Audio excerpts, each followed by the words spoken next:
तो हमें time waste नहीं करना चाहिए। So let's start. Okay, dies and drills and taps contains. Dies, drills और टैप्स किससे बनी होती हैं, कितना कार्बन परसेंटेज होता है उनका, कार्बन परसेंटेज कितना होता है, ये हमें बताएंगे जी। तो ये कितना होगा,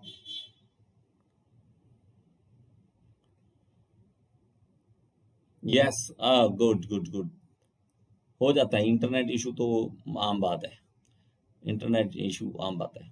तो सबसे पहले प्रदीप राइट आंसर दे रहे हैं, प्रदीप। ओके सर, ये नहीं, ऐसा नहीं बोलना चाहिए दुर्गा जी।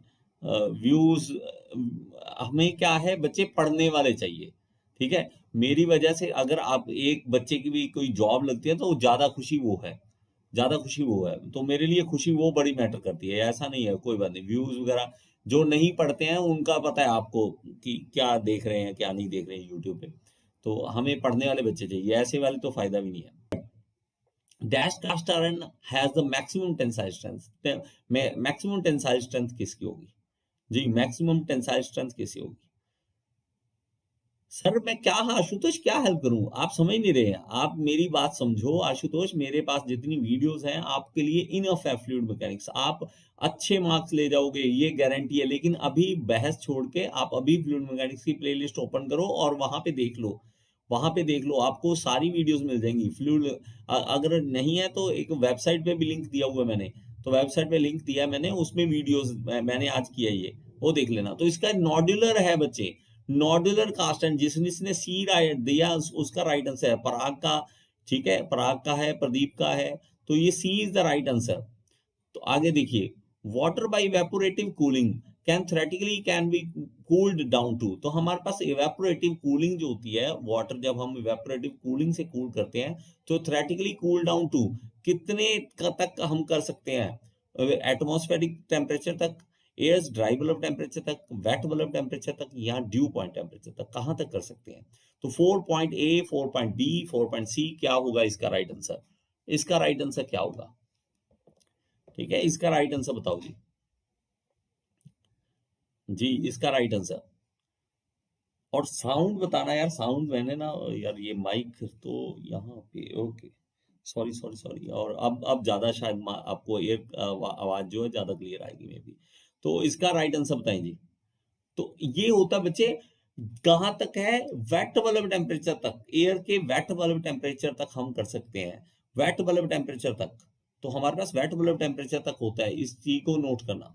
ओके नेक्स्ट देखें, dash test is a non destructive test. तो ये इजी वाला क्वेश्चन है, मुझे लगता है हर किसी ने राइट आंसर इसका दे देना है, लेकिन थोड़ा सा स्पीड पे आंसर दें, हमने टाइम, मेरे कारण आपका टाइम वेस्ट हो गया, तो वो जो 5 मिनट है जल्दी हम कवर कर लें, जल्दी right answer. 5.A, 5.B, 5.C, 5.D।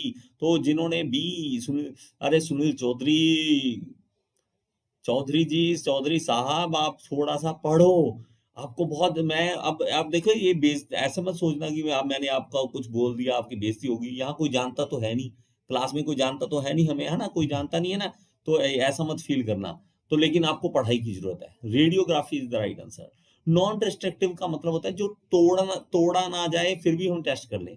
तो रेडियोग्राफी ऐसी चीज है जिसमें हम तोड़ते नहीं है, अंदर से उसकी जो क्वालिटी है वो हम मटेरियल की देख लेते हैं बिना उसको तोड़े। इम्पैक्ट में भी हम तोड़ते हैं चीज, क्रीप में भी हम देखते हैं, टेंसाइल में भी हम देखते हैं। तो हमारे पास क्रीप एक्चुअली क्या है कि एक टेस्ट की बजाय हम क्रीप एक फिनोमिना है हमारे पास, ठीक है। तो लेकिन ये नॉन डिस्ट्रक्टिव टेस्ट रेडियोग्राफी ही है। नेक्स्ट देखें, the normal stress in a fluid will be constant in all direction at a point only if. हमारे पास जो नॉर्मल स्ट्रेस है फ्लूइड का वो सब जगह पे कांस्टेंट होगा हर डायरेक्शन में, इफ, कब होगा, it is incompressible, it has uniform viscosity, it has zero viscosity, या इट इज एट रेस्ट। तो आप बताइए इसका ABCD क्या राइट आंसर है इसका। Right answer 6.A, 6.B, 6.C, 6.D क्या होगा जी गगन। हाँ गगन, ये ना मैं आपको क्लियर कर देता हूँ, इसका राइट आंसर क्लियर कर देता हूँ, क्लियर कर देता हूँ। इसमें कंफ्यूजन क्रिएट करते हैं, एसएससी कंफ्यूजन क्रिएट करता है। ये बहुत सारे ऐसे क्वेश्चन हैं जो एसएससी कोई आंसर देगा और आप दूसरी तरफ से देखेंगे कुछ और बनता है उसका। तो ये होता है, ये नॉर्मली ये चीज होगी आपकी, ठीक है, ये चीज होगी, दो तरीके से है। ओके, तो हमारे पास इसका राइट आंसर क्या है? It is at rest. तो रेस्ट कंडीशन में जब होता है तो उस कंडीशन में हमारे पास नॉर्मल स्ट्रेस जो है वो कांस्टेंट होगा, हर डायरेक्शन में, हर डायरेक्शन में कांस्टेंट होगा जब वो रेस्ट कंडीशन में होगा। ठीक है, डी जिन्होंने राइट आंसर दिया है, D D is the right answer. Next देखें, pressure of 25 metre of head of water is equal to, तो अगर 25 मीटर हेड है वाटर का तो उसका प्रेशर कितना होगा? 25 kilometre per metre square, 245 kilometre per metre square, 2.5 kilometre per metre square, या 2500 kilometre per metre square. What is the right answer? तो ये इजी क्वेश्चन है। आईटीआई का हल नहीं सर, आईटीआई में जो वीडियो इसमें से अगर आपके आईटीआई के काम की है तो देख लें, स्पेशल नहीं है आईटीआई के लिए, आईटीआई के लिए स्पेशल नहीं है, क्योंकि उसमें बहुत सारी ट्रेड्स हैं, बहुत सारी ट्रेड्स हैं, आप हर ट्रेड को कवर नहीं कर सकते हैं, तो बहुत मुश्किल हो जाता है बोला काम। तो इसका राइट आंसर किसका है बच्चे? किसका है राइट आंसर? आपने ये कैलकुलेशन करी भी है कि सीधा ही आंसर दे दिया? सिर्फ सिर्फ सिर्फ सिर्फ किसका राइट आंसर है? आशीष सोनी, शाबाश आशीष, शाबाश आशीष। तो इसका क्या है? देखो बच्चे, आपने क्या फॉर्मूला लगाया है या नहीं लगाया, क्या ऐसी कर दिया है? P इज इक्वल टू क्या होता है? रो जी एच। हमने सिंपल सा फॉर्मूला लगाना है यार। रो वाटर का कितना होता है? 1000, 9.8, इसका 9.81 लिख ले, 9.81। तो H कितना है? 25। इसको मल्टीप्लाई कर दो, मल्टीप्लाई कर दो, अब करके देखो, अब दोबारा अपने मोबाइल में कैलकुलेटर में करके देखो कहीं पे, तो इसका राइट आंसर क्या होगा? रो जी एच लगाते हैं तो प्रदीप कुमार कितना आता है इसका राइट आंसर? करके देखना कैलकुलेटर से, ऐसे कैसे जवाब दे रहे हो, ऐसे कैसे जवाब दे रहे हो? 1000 कितना है? 1000 है, 9.81 है, और कितना है? 25। तो इसको करके देखो, 25 करके देखो, अब राइट आंसर आ गया गगन जी, गगन जी राइट आंसर आ गया। तो 9.981 इंटू 25, तो इसको करके देख लो। तो हमारे पास इसका जो राइट आंसर आ रहा है वो बी आ रहा है, 245 किलो न्यूटन है। किलो न्यूटन मतलब इसका राइट आंसर जो आएगा 245,000 न्यूटन पर मीटर स्क्वायर, ये आ जाएगा। तो इसको हम किलो न्यूटन में जब लिखेंगे तो वो हमारे पास आ जाएगा। अब आ गया सही प्रदीप कुमार? तो ये हाल है यार हमारा, ये हाल है हमारा। हम चाहते हैं कि बहुत मुश्किल वाले क्वेश्चन किए जाए, न्यूमेरिकल किए जाए। हमारा ये हाल है कि एक सिर्फ छोटा सा न्यूमेरिकल डालने पे हम 99% बंदे हिल गए, सिर्फ एक ही बच्चे ने सही जवाब दिया है तो सारे हिल गए। ऐसे मत करो यार, ऐसे मत करो, ठीक है। चलो आगे, continuity equation relates, continuity equation किससे रिलेट करती है? Conservation of mass and momentum, energy and work, frictional losses, या mass rate of flow along a stream line. जी हाँ जी, हाँ जी, जी 10 ले सकते हैं, कोई बात नहीं, हो सकता है, लेकिन ये 245 किलोमीटर नहीं आ रहा था इसका आंसर। तो इसमें बताइए जी, 8 का ए बी सी डी क्या होगा इसका right answer? A B C D क्या होगा इसका right answer? 8th A, 8th B, 8th C, 8th D. ठीक है, तो इसका राइट आंसर हमारे पास क्या है?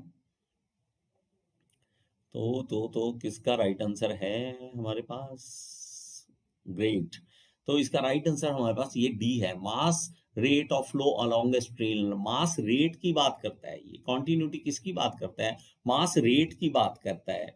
तो हम हमारे पास अगर बात करें ना, तो एक यहाँ पे मैं यहीं पे लिख देता हूँ अगर लिखना तो यहाँ पे मास फ्लो रेट की बात करता है, तो ए इंटू वी, तो मास फ्लो की बात करता है। तो हमारे पास फ्लो बात करनी है, ना कि हमारे पास ये देखो कंजर्वेशन, मास और मोमेंटम नहीं है, एनर्जी एंड वर्क नहीं है, फ्रिक्शन, तो मास रेट है, mass rate of flow.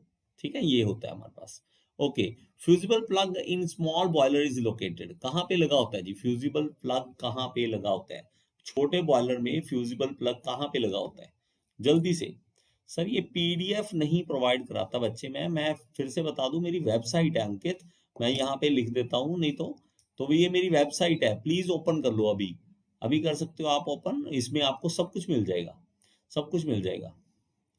www.gearinstitute.in, बस .in लगाना है, ठीक है। तो ये हमारे पास ओवर द कंबस्टन चैम्बर, तो ये सही है, कंबस्टन चैम्बर के ऊपर लगा होता है, कंबस्टन चैम्बर के ऊपर लगा होता है हमारे पास फ्यूजिबल प्लग। बुक्स नहीं है, एमसीक्यू है हमारे पास बच्चे, MCQ. What kind of motion will crank and slotted lever mechanism will produce? Motion कौन सा ये ट्रांसमिट करेगा? Crank and slotted lever, crank and slotted lever किस तरह का करेगा? ऑसिलेटिंग करेगा, रोटरी करेगा, ट्रांसलेटरी करेगा या जिगजैग। तो इसके लिए हमारे पास ना बच्चे आपको जो इसका राइट आंसर जानना है तो आप दिमाग में ये सोचो कि crank and sorted liver mechanism किस तरह से चलता है। ठीक है, कोई बात नहीं अंकित, थैंक यू, कोई बात नहीं। आप करो, एक बार वेबसाइट ओपन करो, आपको बहुत कुछ मिल जाएगा उसमें। ठीक है, अभी मैं अकेला हूँ, कोई ऐसी कंपनी नहीं चला रहा। जब कोई थोड़ा सा अच्छा चलता है, अगर आप सब स्पोर्ट करते हो तो लगता है आपको कि मैं स्पोर्ट के लायक हूँ, मैं थोड़ा सा ऊपर और जा सकता हूँ, तो मुझे ऊपर थोड़ा सा पहुंचाने में हेल्प करो, शेयर कर दो वीडियोस को और मेरी वेबसाइट को प्रमोट करवा दो इधर उधर। तो मे बी मैं एक छोटी सी कंपनी भी ओपन कर लूँ जिसमें जो एम्प्लॉय भी हो मेरे पास। तो अभी मेरे पास कोई ऐसा नहीं है, टाइपिस्ट है लेकिन वो एम्प्लॉय नहीं है। तो जब एम्प्लॉय होंगे तो काफ़ी मैं आपको टाइम दे सकूंगा।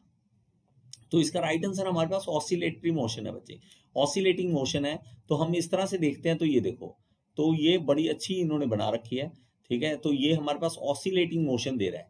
तो ये जो हमारे पास लीवर जो है ना, ये लीवर ऑसिलेट कर रहा है, तो उसको कह देते हैं हम ऑसिलेटिंग करना। ठीक है, ठीक है, ऑसिलेटिंग करना कह देते हैं। तो ऑसिलेट करना क्या हो गया, आशीष गलत दे दिया था जवाब। ठीक है, which is the following is the correct reason for the creep in a belt drive, creep in the belt drive. तो ये मुझे लगता है कि हर किसी का सही होना चाहिए। ठीक है, हाँ सही है, कंफ्यूजन नहीं क्रिएट करनी, कंफ्यूजन नहीं क्रिएट करनी बच्चे। एमसीक्यू का बड़ा सिंपल सा फंडा है, बिल्कुल सिंपल सा फंडा है, ज्यादा से ज्यादा करो एमसीक्यू। अभी कितने कर रहे हैं यार, ये अपने थोड़ा सा जवाब देना, आप कितने एक दिन के एमसीक्यू का टारगेट लेके चलते हो? प्लीज मुझे कमेंट बॉक्स में सारे लिखो। मेरे पास अभी 14 बच्चे हैं, तो ये 14 के 14 आप बताना एक बार कितने एमसीक्यू एक दिन में कर देते हो। ठीक है, साथ साथ बात थोड़ी सी कर लेते हैं और साथ पे यहाँ पे लिख देते हैं। तो ये इसका D is the right answer, सबका सही है। तो ये देखो कुछ क्वेश्चन ऐसे हैं जो सबके सही है। ठीक है, सबके सही होते हैं। 25 क्वेश्चन ट्रेवल, सिर्फ 25, 150। ये देखो, अब आपको आपको आपस में कंपटीशन देखो। अब 150 करने वाला और 25 करने वाला, 50 करने वाला। ठीक है, 20 क्वेश्चन, 20 नहीं बच्चे सुनील चौधरी, इतने से कुछ नहीं बनने वाला। ठीक है, कुछ नहीं होने वाला इससे। और कितने हैं, और कोई लिखो यार। ठीक है, और इसका भी अगले 12वें का रिप्लाई भी दे दो। बाकी लक्ष्य त्यागी जी कह रहे हैं 100 का टारगेट है मेरा। विच equation define the coefficient of fluctuation. और ये गगन जी जो लिख रहे हैं 150, ये जॉब ज्वाइन कर चुके हैं। आप ये देखना, प्रदीप कुमार 100 कर रहे हैं यार, इसको डबल कर दो। Oh my God, Nitin Kumar 500 per day book आर्किजन, great, शाबाश नितिन, शाबाश। और मैं कहूँ ना, आप में से कोई कहे सर ज्यादा क्वेश्चन करने से थोड़ा ना कुछ होता है, नॉलेज होनी चाहिए। नॉलेज है, लेकिन बच्चे कुछ ऐसे क्वेश्चन हैं जो सीधा सीधा माइंड में बैठाने लायक होते हैं, वो हमें करने ही पड़ते हैं। ठीक है, आपके आंसर को कभी भी देख सकता हूँ, डिले कर देता हूँ। ठीक है, नहीं मैं ये कहता हूँ बच्चे, मैं समझ नहीं रहा, आप मेरी बात समझो। एक दिन के 150 से 200 का टारगेट तो आपको रखना ही मिनिमम पड़ेगा। मिनिमम 150 से 200 क्वेश्चन का टारगेट रख के ही सोना है आपने, ऐसे नहीं सोना।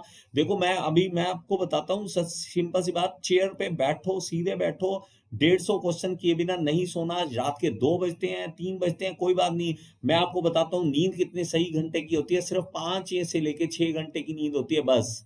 5 से लेके 6 घंटे की नींद सही होती है। अगर आपको लगता है कि मैं इससे ज्यादा सो रहा हूँ, 8 घंटे सो रहा हूँ, 10 घंटे सो रहा हूँ, you just are wasting your time. कुछ नहीं कर रहे हैं आप। मैं अभी भी मैं डिप्लोमा से लेके आज तक 6 घंटे से ज्यादा नहीं सोता हूँ। अभी भी मैं 6 घंटे से ज्यादा नहीं सोता हूँ, क्योंकि मुझे पता है इससे ज्यादा फायदा नहीं है सोने का। ठीक है, तो मैं प्लीज इसको कहता हूं आप ज्यादा से ज्यादा करें। इसका राइट आंसर किसका था जी, 12 का। 12 का राइट आंसर हमारे पास आ गया है सी। जी ग्रेट। अब देखो ये सी कितने लोगों का ठीक है और कितने लोगों का गलत होता है, आप ये देखो। नेक्स्ट देखो जी, which of the following clutch is also considered as the wet clutch. Wet clutch किसे कहते हैं, वेट क्लच किसे कहते हैं? तो जो कर रहे हैं 150 से 200 क्वेश्चन, यही सेम मेरा भी टारगेट रहा है हमेशा भी, पढ़ो ज्यादा से ज्यादा। अगर आपको लगता है कि 150 में करके भी टाइम है तो कर लो आगे, ये नहीं है 150 कर लिए तो अब सो गया। तो सोने वाला काम बड़ा ही गलत है, सोना नहीं है जब तक हाँ अगर आपके पास कर चुके हो अच्छे इनफ, दिमाग हो चुका है भी यार, बंद हो गया दिमाग अब नहीं करना, तो सो जाओ कोई बात नहीं। तो इसका राइट आंसर क्या है, बी।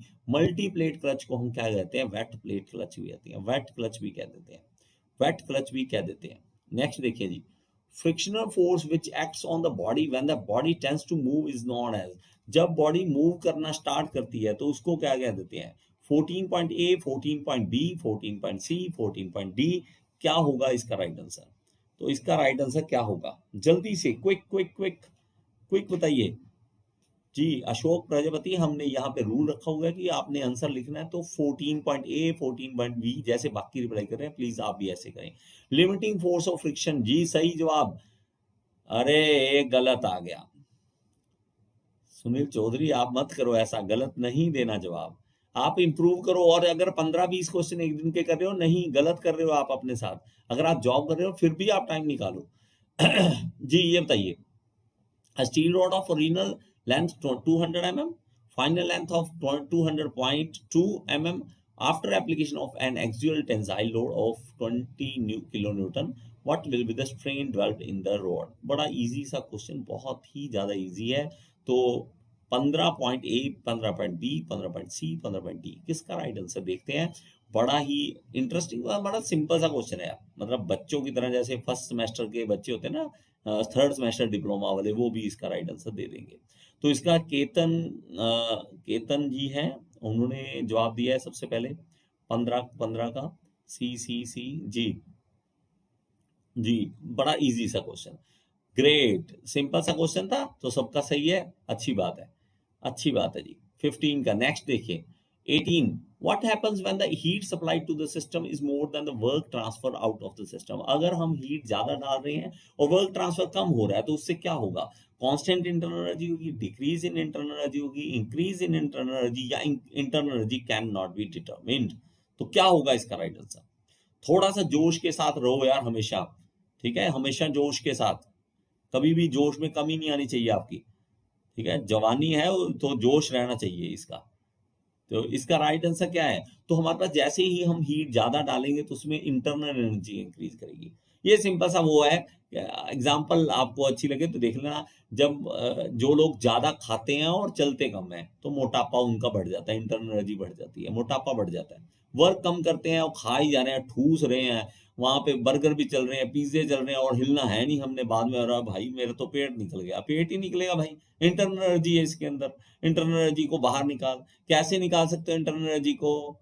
कैसे निकाल सकते हो? ये हमारे पास कौन सी प्रोसेस होगी, क्या करना पड़ेगा हमें? उन अंदर जो इंटरनल हीट बाहर से दे रहे हैं, एनर्जी दे रहे हैं बाहर से, उसे बंद करना पड़ेगा। उसे बंद कैसे कर सकते हैं कि हमने खाना पीना बंद किया, अब इंटरनल एनर्जी ही यूज हो जाएगी हमारी। वर्क डन करेंगे तो हमारा शरीर ही अपनी एनर्जी यूज करना शुरू कर देगा, यूज करना शुरू कर देगा। तो ऐसी प्रोसेस को क्या कह देते हैं हम? अब ऐसी प्रोसेस को क्या कह देते हैं? कौन सी प्रोसेस होती है जिसमें हीट एनर्जी नहीं देते हैं, हीट एनर्जी ना बाहर जाती है ना अंदर जाती है, क्या कहते हैं उस प्रोसेस को? क्या कहते हैं उस प्रोसेस को? तो ये आम सी जिंदगी में से एग्जांपलें मिलेंगी आपको, आम सी वर्कआउट जो आप कर रहे हैं ना। तो अभी मैं हीट एनर्जी नहीं देता हूं तो हाँ क्या कह देते हैं उसे? क्या कह देते हैं उसे? Adiabatic process, adiabatic, great, adiabatic process कहते हैं। अब्दुल रहमान जी ने सबसे पहले लिखा। तो एडियाबैटिक प्रोसेस है, एडियाबैटिक है, हम नहीं देंगे तो क्या होगा? तो जो व्रत रखते हैं, ज्यादा व्रत रख लेते हैं, वो क्या कर देते हैं, या डाइटिंग पे चले जाते हैं, अपनी ही इंटरनल एनर्जी यूज होने लग जाती है। तो जब हम लिखते हैं ना इस तरह से कि हमारे पास, यहाँ पे मैं लिख दूं, सॉरी यहाँ पे लिख देता हूँ, तो माइनस हम ये लिख देते हैं minus Q is equal to work done, है ना। तो हमारे पास क्या हो जाता है कि internal minus internal energy, sorry minus internal energy is equal to work done. तो इस तरह से लिख देते हैं ना एडियाबैटिक में। तो इंटरनल एनर्जी ही यूज हो रही है, इंटरनल एनर्जी को यूज करके वर्क डन कर रहे हैं, तो वो धीरे धीरे कमजोर होना शुरू कर देता है उनका शरीर। तो वो कैसे करता है? अपनी ही इंटरनल एनर्जी को खाना शुरू कर देता है। तो आम दुनिया में से एग्जाम्पल ढूंढो, बहुत सारी एग्जाम्पल आपको मिल जाएंगी। Which of the following factor contribute towards the detonation of engine? Engine की डेटोनेशन के लिए कौन सा फैक्टर जिम्मेवार है? Engine overheating, high compression ratio, lean fuel mixture, या ऑल ऑप्शंस आर करेक्ट। तो ये इसका राइट आंसर क्या होगा? इसका राइट आंसर क्या होगा? ठीक है, इसका राइट आंसर क्या होगा? डीजल, एक बार मैकेनिकल का पूरा से, हाँ ग्रेट यार विनय, थैंक यू। मैं इसके लिए पूरा मतलब इंतजाम कर रहा हूँ कि मैं थोड़ा सा पूरा सिलेबस कराऊँ, मैं कराऊंगा यार, ये वादा है मेरा। ठीक है, आने वाले 1 साल के अंदर-अंदर मैं कोशिश करूँगा पूरा मैकेनिकल का सिलेबस आपको कंप्लीट लाइव वीडियो से करवा दूँ, ये मैं कोशिश करूँगा। D is the right answer, D is the right answer. तो हमारे पास सारी ऑप्शंस है जो डेटोनेशन के लिए ज़िम्मेवार होती हैं। नेक्स्ट देखिए, which below stated statement is incorrect about a reservoir of heat. तो इसके लिए इनकरेक्ट बताना है जी, incorrect. It has a constant temperature, it is also known as thermal bath, it has infinite heat capacity, there exists no real heat reservoir। जी इसका incorrect बताना है। A B C D. तो शुभम कुमार यहाँ पे हम लिखते हैं 17 point A, 7 point B, 17 point C. तो 17 लिख दें, 18 लिख दें, तो मुझे पता लग जाएगा आप किसका जवाब दे रहे हो। ठीक है, मुकेश जी आपके लिए, हाँ ट्रैवल ट्रैवल जी आपके लिए भी, कि आप जो जो क्वेश्चन का रिप्लाई दे रहे हैं उसका आगे नंबर लिख दें किसका आप रिप्लाई कर रहे हैं। तो इसका right answer, right answer, right answer, right answer पड़ गया पंगा। ठीक है, हाँ जी, क्या हो गया, क्या हो गया। तो इसका right answer, right answer, right answer, right answer नहीं है बच्चे, आप किसी का भी नहीं है। जतिन गुप्ता जी, शाबाश। ये हमारे पास इनकरेक्ट स्टेटमेंट है। ठीक है, थैंक यू, थैंक यू जी, थैंक यू। तो ये D is the right answer है। ऐसा कहता है कि there exist no real heat reservoir, नहीं ऐसा नहीं है, रेजर्वायर होते हैं, तो रियल रियल होते हैं हीट रेजर्वायर। तो हमारे पास इसलिए इनकरेक्ट यही है। बाकी हम कांस्टेंट टेम्परेचर पे है और थर्मल बात है, इनफाइनाइट, ये सारे सही है। ठीक है, थैंक यू विनय कुमार, आपका सजेशन आप मैं एक्सेप्ट करता हूँ। मैं जल्दी से जल्दी कोशिश करता हूँ, टाइम निकालने की कोशिश करूंगा जी। हाँ कौन बोल रहा है ये, अभिलेश, क्या बोल रहे हैं सर, अभिलेश? अभिलेश क्वेश्चन दोबारा पूछ लो, मैंने पढ़ा नहीं। The flow through a turbine in Molière diagram is represented by, किससे रिप्रेजेंट किया जाता है टरबाइन में? मतलब मोलियर डायग्राम में टरबाइन शो करनी है, उसके लिए क्या शो करेंगे? वर्टिकल, ये हमारे पास कर्व्ड लाइन कन्वेक्स डाउन, या हॉरिजॉन्टल लाइन, या वर्टिकल लाइन। तो क्या होगा इसका राइट आंसर?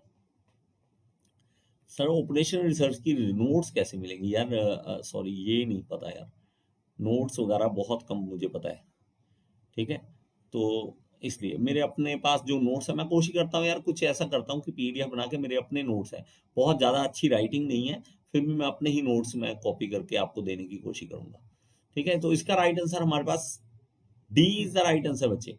हॉरिजॉन्टल लाइन नहीं है आकाश वर्मा जी, इसकी हमारे पास जो होती है वर्टिकल लाइन होती है। तो आप जब देखेंगे ना मोलियर डायग्राम, तो कुछ इस तरह से होता है। तो हमारे पास उसमें जो लाइन बनती है ना, तो हमारे पास वो लाइन बनती है, वो स्ट्रेट लाइन इस तरह से टरबाइन की, इस तरह से स्ट्रेट लाइन वर्टिकल लाइन बनती है। तो वो वर्टिकल लाइन होती है हमारे पास मोलियर डायग्राम में। तो मोलियर डायग्राम भी मैंने समझाया हुआ है, प्लीज एक बार देख लें अगर आपको नहीं समझाया। ठीक है, नोट्स नहीं है बच्चे मेरे पास, कोई ज्यादा नोट्स ज्यादा नहीं है। 5th सेमेस्टर के नोट्स, मैं संदीप कुमार आपकी बात पढ़ ली है मैंने, नहीं है मेरे पास, इतने ज्यादा नोट्स नहीं है। अंडर माइक, मेरी ना राइटिंग बहुत गंदी थी और मुझे लिखना पसंद ही नहीं है, बिल्कुल भी नहीं पसंद, तो मेरे से लिखा नहीं जाता। तो इसलिए मेरे पास बहुत सारे नोट्स नहीं है। मुझे हैरानी होती है कईयों की ऐसी राइटिंग होगी, क्या मजा आएगा देख के, लेकिन मेरी राइटिंग देखोगे आपको ये क्या करके रखा है सर आपने। अंडर माइक्रोस्कोप पैरालाइट अपीयर्स एज, तो हमने माइक्रोस्कोप में पेरलाइट को देखना है, तो वो किस तरह का अपीयर होगा। इसका राइट आंसर 20 का। तो सबसे पहले किसने दिया है राइट आंसर? राइट आंसर किसका होगा? जल्दी से स्पीड अप थोड़ा सा, आज हमने 2-4 मिनट जो वेस्ट किए वो हमने कवर करने हैं। तो इसका राइट आंसर हमारे पास फिंगरप्रिंट है, फिंगरप्रिंट, ग्रेट, फिंगरप्रिंट है। कुछ इस तरह से होता है ये, अगर हम देखते हैं तो ये देखो इस तरह से फिंगरप्रिंट की तरह दिखते हैं, जैसे फिंगरप्रिंट होता है ना हमारे थंब का, तो हमारे पास इस तरह से बना दे, थंब बना दे, तो इस तरह से दिखता है। तो इसलिए इसका इस तरह से दिखता है हमें। D is the right answer, D is the right answer. Great great great great great great. तो बच्चे मैं ये एक मैंने इसमें आज ना चेंजेस किए हैं अपनी वेबसाइट में। तो ये यूट्यूब वीडियोस के लिंक दिए मैंने, उसमें मैंने ना आपको प्लेलिस्ट पूरी पूरी यहाँ पे दे दी है। जैसे फ्लूइड मैकेनिक्स है, जैसे ये पूछ रहे थे, बच्चा पूछ रहा था आप, हाँ ठीक है, ये जो है हमारे पास फ्लूइड मैकेनिक्स से आप क्लिक करोगे ना, तो क्लिक करते मेरी सारी प्लेलिस्ट ओपन आ जाएगी। ठीक है, आगे जी ये देखो, ये हमारे पास आ गई। तो हमें अब GoDaddy टेंशन नहीं offers है, hosting हमें that's अब टेंशन नहीं है। जब आप देखोगे इसका, तो हाँ जी जेईई का प्रिपरेशन करना है आपको बच्चे, मेरी वीडियो Reliable सारी and देख लो, simple to आपको set जेईई up. की प्रिपरेशन इजीली Get से होगी। तो इसका जो 99.9% देखोगे ना uptime आप, and तो ये देखो best-in-class सारी वीडियोस security यहाँ पे to लिस्ट keep your आपको पूरी online मिल business जाएगी, running इस smoothly. प्लेलिस्ट की यहाँ पे Site देखो, backups ये happen सारी प्लेलिस्ट automatically है every मेरी। day, so तो you'll आपको यहाँ never से lose a thing. प्लेलिस्ट मिल जाएगी। तो ये 24/7 मैंने कोशिश expert की थी support comes कि ये मैं included. बना दूं, ठीक है, ये बना दूं, तो ये मैंने बनाई है यहाँ पे। तो इसमें हमारे पास सारा का सारा जो है डिटेल यहाँ पे मिल जाएगी आपको। तो ये सारा देख लो, ठीक है। एक प्लेलिस्ट ओपन होगी ना, तो ये प्लेलिस्ट ओपन होगी है मेरे पास, ये रही।